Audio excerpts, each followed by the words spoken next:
Well, What have you got to say about that? I didn't bust it, honest. He's telling the truth, Mr. Drysdale. It was hanging in pieces like that when we moved in. Yes, sir. No, it's supposed to be like that. It was made that way. It's been like that for 200 years. 200 years? Hey, this house is older than it looks. Pedro? Oh, I plumb forgot. Granny wants to see you. Let's get out. All right, Uncle Jed. Nice boy. His ma, my cousin Pearl, gave me the notion to move out here. Well, I'm most grateful to her. Oh, but first, I wanted to explain about this priceless crystal chandelier. It was designed and made for Louis XV, hung in the Hall of Mirrors at Versailles. Napoleon Bonaparte planned campaigns with the light of that chandelier. Talleyrand used it. Wellington, Disraeli, Bismarck, Wilson. Mr. Drysdale, we're just plain folk. We don't mind a few things being secondhand. Getting back to my cousin Pearl, she's looking after the old home place for me. You ain't never seen my family home, have you? No, I haven't, Mr. Clampett. It's a dandy. Yes, those southern mansions are beautiful. I suppose it has the large white pillars. It did, but we bring them along and put them on the beds out here. No, you see, I was referring to wooden pillars. Oh, I ain't never slept on one of them. We had everything first class back home. Sure hope Pearl's taking good care of that place.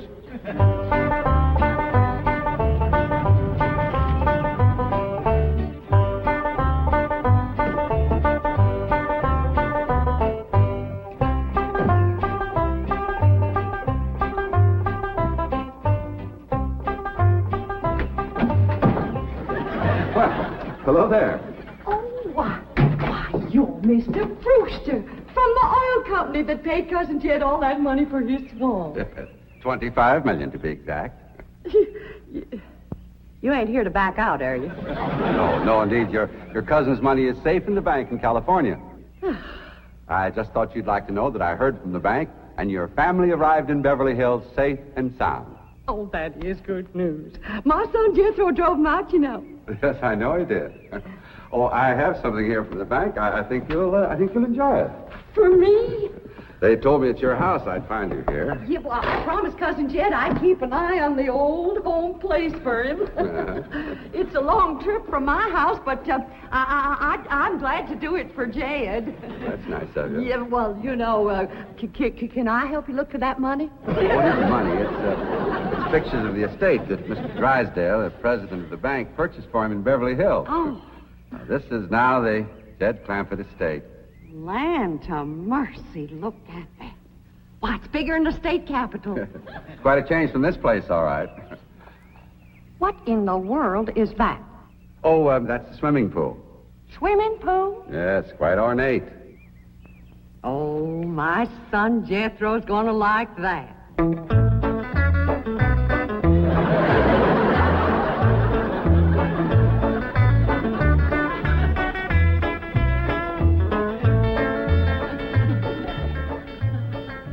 Granny, when we's done washing, can I go swimming here in the cement pond? Of course not. I don't allow nobody to splash around in my wash water. Ain't there no place else you can wash? This cement pond's the only water we got. Place ain't got a well, it ain't got a creek. Ain't even got a rain barrel to catch what comes out of the sky. Oh, and that banker fella seen me unloading your wash tub and scrubbing board. He said, why, you can throw that away. We don't use them things here in Beverly Hills.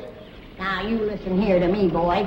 I don't care how other folks live in Beverly Hills, but us Clampetts is gonna be clean. Yes, ma'am. May not have it as nice as we had it back home in the cabin. Plump right in the house and everything. But we ain't gonna lower our standards. No, ma'am. Here, wrench these things out for me. We gotta get this tub back to the kitchen really fast. Yep.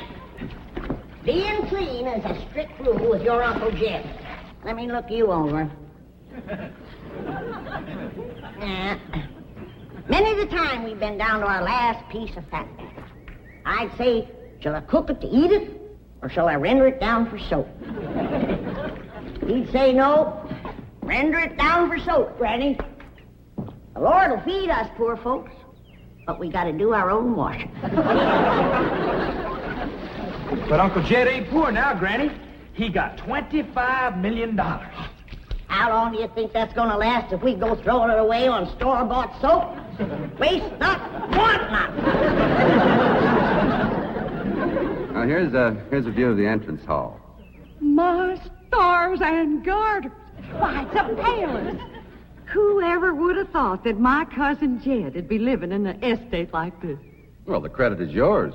You're the one who talked him into moving.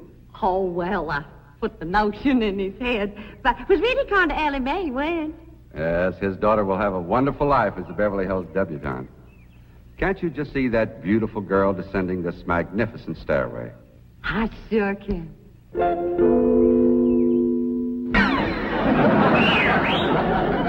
Oh, Ellie Mae, I don't reckon that's the way a young lady comes down the steps in Beverly Hills, is it, Mr. Drysdale? Oh, not as a rule, no. Oh, I can come down the other way. Watch this.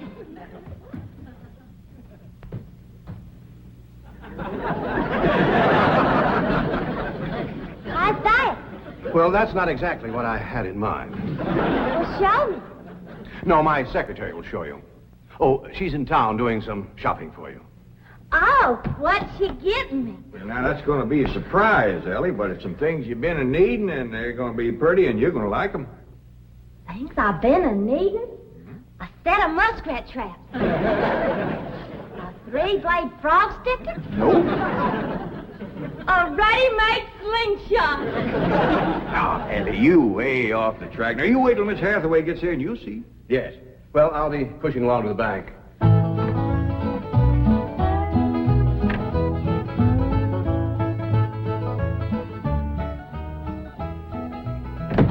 Now, don't you worry about your daughter, Mr. Clampett.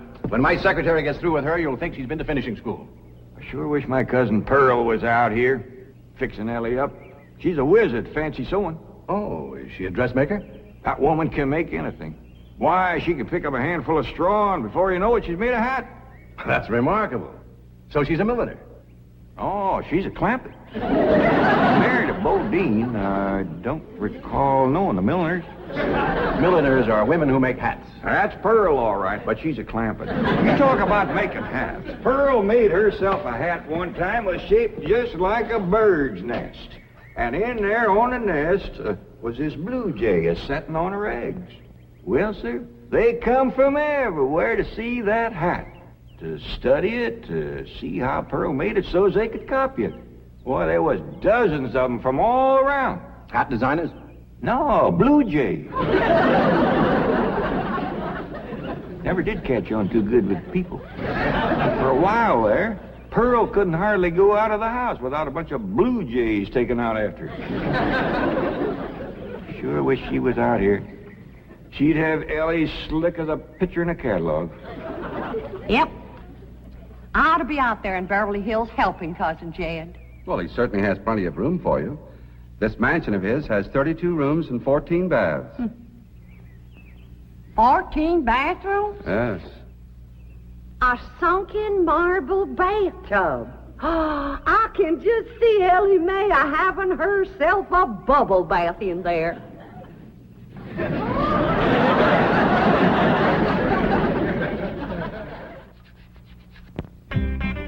I tell you, Mr. Brewster, the more I see of these pictures, the more I want to get out there and help Cousin Jed.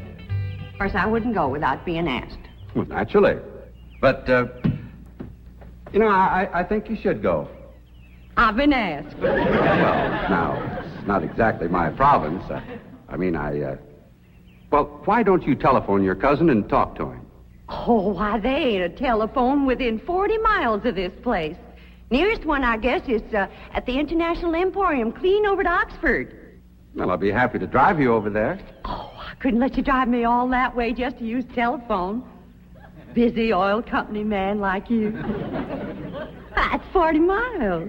There's no trip at all in this car. No, I couldn't do it. Why, folks that see me riding in this big, shiny car with a tall, good-looking city fella, why, sure as the world, they'd think that... Let's go. Well, what about your horse and buggy? Oh, just untie Betsy. You go on home.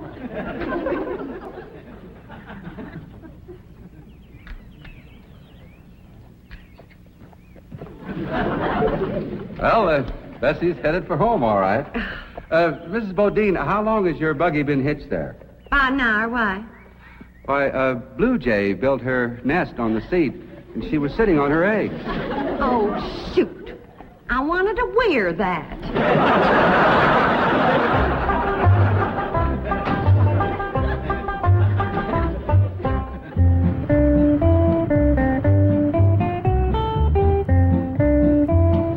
And here's Miss Hathaway.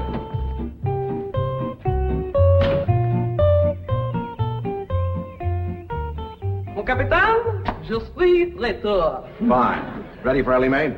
Gentlemen, aided and abetted by the gossamer garments, exotic lotions, and other feminine appurtenances within these cartons, I am ready to assume the role of Pygmalion and transform that barefoot Galatea into a striking and sophisticated paragon of Beverly Hills literature. That's yes the hard way. Well, duty calls. I leave you in capable hands. Goodbye, Mr. Clampett. Thank you, sir. Chief, Well, that sure is neighborly of you, Miss Hathaway. Reckon you can handle Ellie Mae? Uncle Jed, Granny says... Oh, howdy, Miss Hathaway. no, bonjour, Jethro. Carry them things in for Miss Hathaway, Jethro. I think she kind of likes you, boy. She does? Well, I can't take them into the house. That's what I come out here to tell you. Granny says that all the men folks got to stay out of the house while Ella Mae's taking her bath. Oh. But isn't Ellie Mae bathing in the privacy of her own bedroom suite? Hear what she called you? Sweet. What's the matter with him? Why doesn't he answer? Hey, he's just a little shy, I reckon. Ask him again. Is Ellie Mae in her bedroom suite? No, she ain't, darling. Never mind, I'll find her myself. Uncle Jed, I got me a girl. You sure have, boy, and a city girl, too.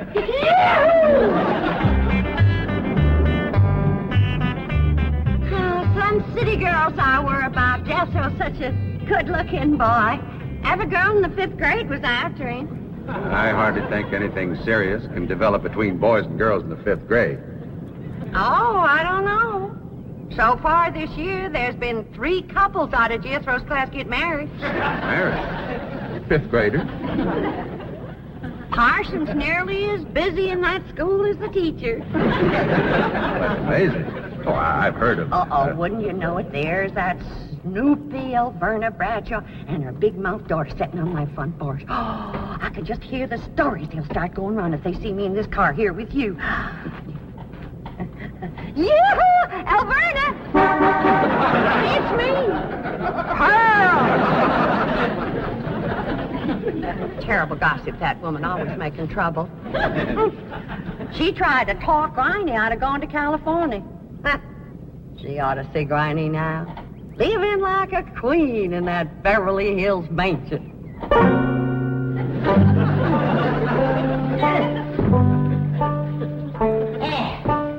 I should have listened to Elverna Bradshaw and stayed home. We had a pump right in the house. Didn't have to choke water a quarter of a mile. Are you ready to get rinsed off, Ellie? Well, not yet, Granny. Should have washed my hair. No. You better wait till I can catch some rainwater. That pond water smells like it's got medicine in it. I wondered why there's no fish in that pond. Yeah, I reckon that water killed them fish. But don't you worry. My lye soap will kill anything that killed them fish. Have you seen... What in the world's going on here? Well, there's a bath going on. That's what's going on. Howdy. But I don't understand. Well, then somebody ought to explain it to you, sissy woman. You see, first you heat some water. Then you put it in a great big tub like this. You put some soap in it, and then you get in it and you start to wash, and that's what you call a bath. Granny, you don't have to do this sort of thing in Beverly Hills. Don't you listen to her, Ellie. Ain't you ever heard that saying that cleanness is next to godliness? But of course, John Wesley said that. And I bet he didn't live in Beverly Hills. Here, Ellie, dry yourself off with this nice big bath towel. My girl. I'll rinse off that old lye soap. Lye soap. Did you say lye soap? That's right. I make it myself. But that will ruin this beautiful girl's delicate skin. I've been washing with it for 72 years. Look at my skin. It's like leather. Yeah. Nice, ain't it? Granny, I hope you will forgive my momentary bewilderment at this primitive form of ablution, but please let me explain. Well, first explain what you just said. Well, Ellie Mae has a beautiful big bathtub upstairs. Upstairs? It was hard enough carrying the water in here. I ain't going to tote no water upstairs. You don't have to. There's a big, beautiful... Haven't you been upstairs? No. Jed said that probably belonged to somebody else. Ain't that right, Ellie? Yeah. Paul said he heard tell that folks sometimes live one family right on top of another. But that's only in apartment houses. This entire house belongs to you. And each one has his own individual bedroom suite. Come along and let me show you. And also the lovely things I brought from town. Yeah, you go ahead. I'll be up directly. What all did you bring from town? Everything, Ellie. Everything from chapeau to pumps. Pumps! Praise the Lord. Now I won't have to tote water. Get through? Yeah, Uncle Jed? Now, as you're going to be keeping company with a girl, is there any questions you like to ask me? What kind of question? About girls. How much you know about girls? They softer than boys. Yeah, I reckon. Generally speaking. And they shorter and rounder. Yeah? And the hair's longer and it smells sweet when you snuggles up to 'em. Oh, so you've been doing some snuggling, have you? I done more than that. Yeah, I reckon you better tell me about it. Who was she? Prettiest girl in the hills. Big Mouth Bradshaw. Old Verna's girl. I hear tell she's kind of fast. Is she ever? Uncle Jed, I was walking past the cabin, and Big Mouth, she calls out the window to me. She says, "Howdy, Jethro." She says, "My ma's just made a big batch of cookies. Come on in and have some." And I says, "Sure your ma won't mind?" And she says, "Ma's gone, and so's Pa. I'm here all alone." Well, Uncle Jed, I was in that house before you could wink an eye. Can't say as I blame you. No sooner was I inside, the Big Mouth, she puts a music record on the phonograph machine and commences to sashaying around, a twisting and a turning. Dancing. Yeah, I reckon so. Anyway, she says, "Put your arms around me, Jethro, and I'll teach you the two-step." What'd you say? I says, "Listen, Big Mouth," I says, "here we are all alone. Your ma and your pa gone, and you think that I'm going to waste my time dancing?" I says, "Not me, sister. Bring on them cookies."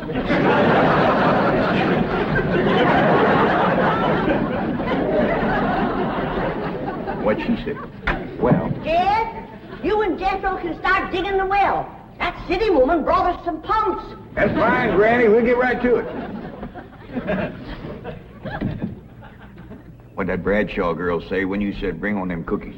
well, she just held up them cookies like this here, kind of blinked her eyes at me, and said, "Jethro, which do you think it tastes sweeter, these here cookies or my lips?" Well, Uncle Jed, right then and there's when I found out she was fast. I grabbed them two cookies, and it took me 2 miles to outrun that gal.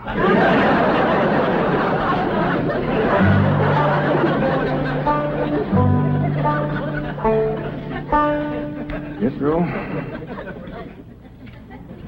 on one of these days, you and me's got to have a long talk.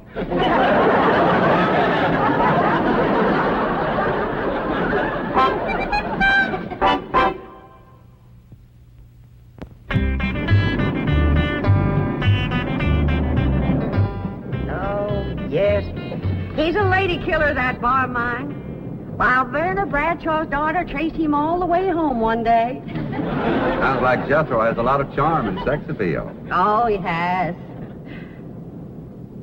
It's funny how a daughter can take after her father and a boy can favor his mother.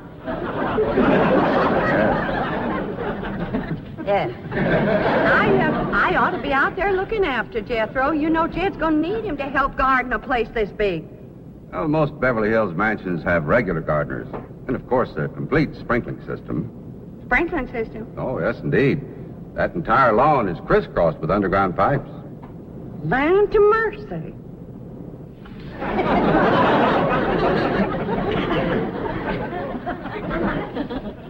By thunder, Jethro, there's water all over this property. Ain't too deep, neither. I know. Should I commence to digging? Well, now, let's get as close to the house as we can. That way the pump won't have so far to pull. Clampetts? Jethro? Oh, here comes your sweetheart. It's Clampett. I cannot handle that daughter of yours. What happened? I opened that box of beautiful clothes, turned my back for a moment, and she bolted like a wild colt. I was afraid this would happen. Where is she? She's up there. I'll go right up and talk to her. Jethro, have you been upstairs yet? No, ma'am.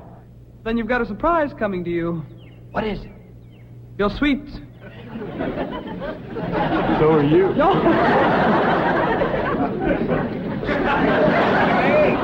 Oh, howdy, Pop. Wait. I'm ashamed of you. Running off from Miss Hathaway. I didn't run away from Miss Hathaway. What'd you climb up here for? To cut a fork for that new store-bought slingshot she brought. Did she bring you a slingshot? Fanciest thing you ever did see. Just a minute, I'll hook it up and you can see for yourself.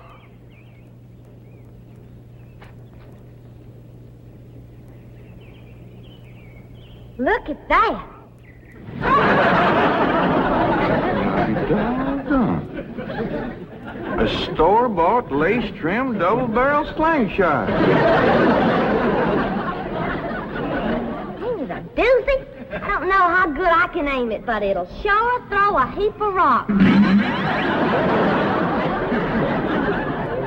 Yeah.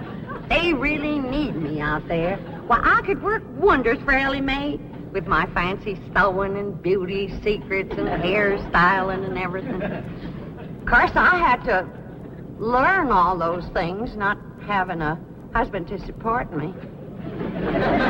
Didn't you say it was 40 miles to the town of Oxford? That's right. Well, we've already driven 110 miles. Land to mercy, I forgot to tell you the turn off.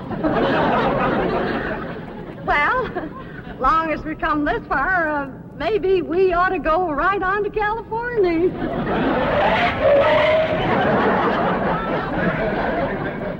I tell you, Granny, there's so much water here, you could shoot a load of buckshot in that ground and bring up a dozen springs.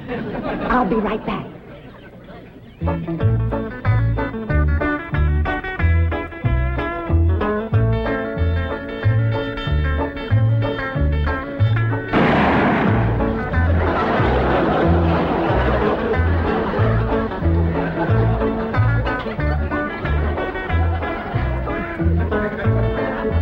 I ain't never missed yet.